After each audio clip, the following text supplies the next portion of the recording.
around the world, as well as those who still nurture illusions that a strategic defeat can be inflicted against Russia, about events that are happening in the Special Military Operations Zone.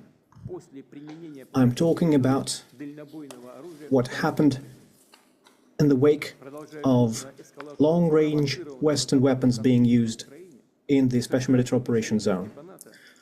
As a result of the escalation, the United States and their NATO allies said that they give their permission to use long-range weapons against targets inside Russia. Experts know fully well, and the Russian side has underscored this time and again, that using such weapons without the direct involvement of military operators from manufacturing countries is impossible. On November the 19th, 6 ATACMS missiles manufactured in the US were used, and on the 21st, a combined attack using Storm Shadow manufactured in the UK and missiles manufactured in the US were used to attack missile targets in the Bryansk and Kursk regions of the Russian Federation. Starting from that point, as we have underscored many times, the regional conflict in Ukraine, provoked by the West, acquired a global character. Our anti-missile systems countered those attacks.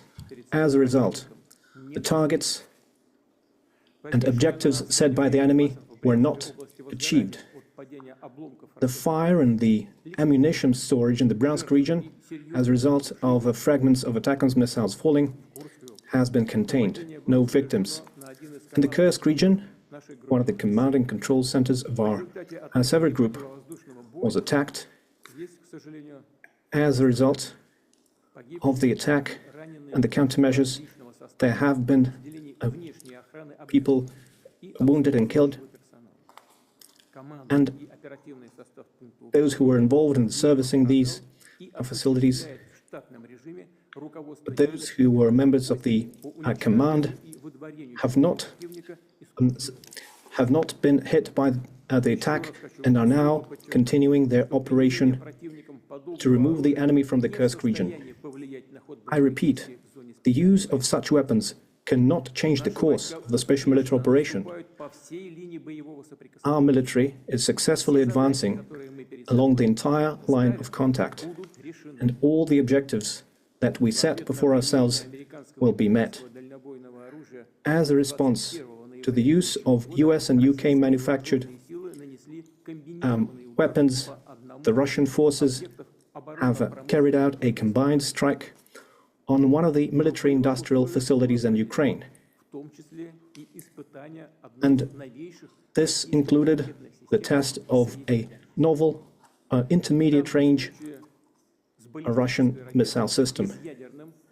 A ballistic missile with a non-nuclear hypersonic payload was used. The test was carried out successfully. The objectives of the launch have been met. One of the largest and well-known industrial centers that is known since the Soviet times in the Dnipro region, which is known to be involved in enemy production, was hit. And further plans are being made in Europe and the Asia-Pacific to deploy weapons and missiles. And we believe it is a mistake on the part of the United States to destroy the system that was established by the Missile Treaty in 2019. We see that the United States and their allies are now considering and has successfully tested their capabilities to deploy advanced missile systems in different parts of the world. And their exercises routinely include the use of such weapons. Russia has unilaterally refused to deploy intermediate and small-range missiles until we see similar weapons deployed by the United States in a region of the world. The use of the novel system, which was essentially an operational test, was carried out in response to the decisions made by the United States and their allies. And the further actions will be considered and decided based on what we see from them. The further course of action will be determined based on the threats to the security of the Russian Federation. We believe that we have the right to use our weapons against military facilities of countries who allow their weapons to be used against ours. And in case of an escalation, we will act as decisively in a mirror fashion. The ruling elites of the countries are nurturing plans to use their military contingents against Russia should be warned. When choosing measures to be used in response, such as the use of systems that was tested recently in Ukraine, will certainly include warnings to civilians to clear the zones that will be targeted, and we will certainly do this in a transparent fashion.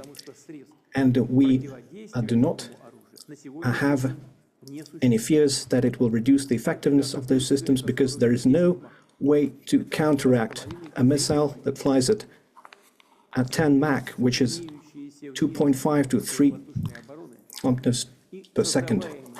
Existing anti-missile systems and the anti-missile systems deployed by the United States and Europe cannot intercept such missiles. It is impossible. So, once again, it is not Russia, but the United States who have destroyed the system of international security.